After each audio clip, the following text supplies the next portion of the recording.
भारत की पावन भूमि पर एक से बढ़कर एक महान सम्राट हुए, परंतु जब ज्ञान, न्याय और साहित्य की बात आती है तो एक नाम सदैव उजागर होता है, राजा भोज। धार नगरी के इस परम प्रतापी राजा ने न केवल युद्धों में विजय पाई, बल्कि विद्या, कला और न्याय में भी अपने अद्वितीय योगदान से इतिहास रच दिया। बालक भोज का जन्म और शिक्षा।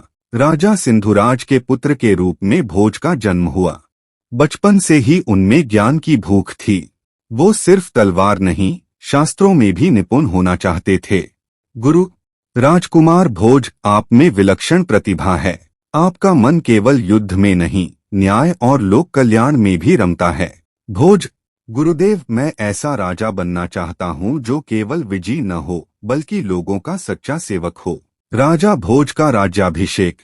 युवराज भोज के ज्ञान और विनम्रता से प्रभावित होकर उन्हें राजा घोषित किया गया, और वहीं से शुरू हुई एक ऐसे युग की शुरुआत जिसे स्वर्ण युग कहा जाता है। राजा भोज। धार अब केवल एक राजधानी नहीं रहेगी, यह विद्या, न्याय और संस्कृति की धरती बनेगी। एक ग्रामीण स्त्री न्याय के लिए दरबार में आई है।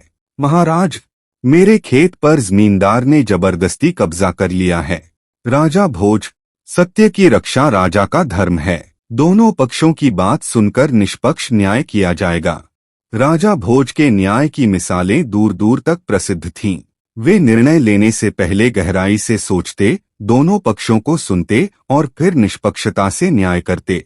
राजा भोज स्वयं संस्कृत, आयुर्वेद, ज्योतिष और वास्तु में निपुण थे। उन्होंने कई ग्रंथों की रचना की, जैसे राजमार्तंड, सम्रांगण, सूत्रधार, शब्दानुशासन आदि। उन्होंने भोजशाला की स्थापना की, एक अद्भुत शिक्षण संस्था जहां भारत के कोने कोने से विद्वान आते थे।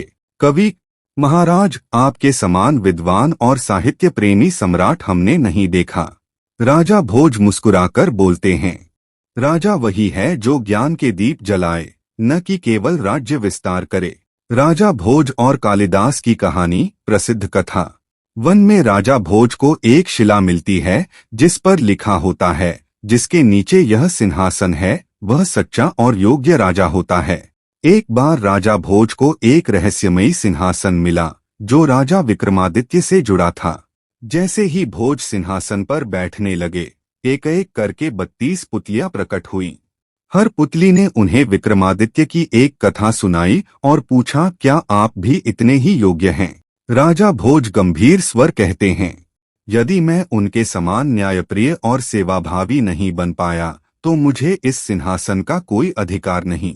यह उनकी विनम्रता और आत्मचिंतन का प्रतीक था। अंततः पुतलियां प्रसन्न हुईं और उन्हें योग्य राजा स्वीकार किया। सच्चा राजा वह नहीं जो यश के पीछे भागे, बल्कि वह जो हर पीड़ित की पीड़ा को अपना समझे। राजा भोज का देहावसान एक युग का अंत था, परंतु उनकी नीतियां, उनका न्याय और उनका ज्ञान आज भी अमर है।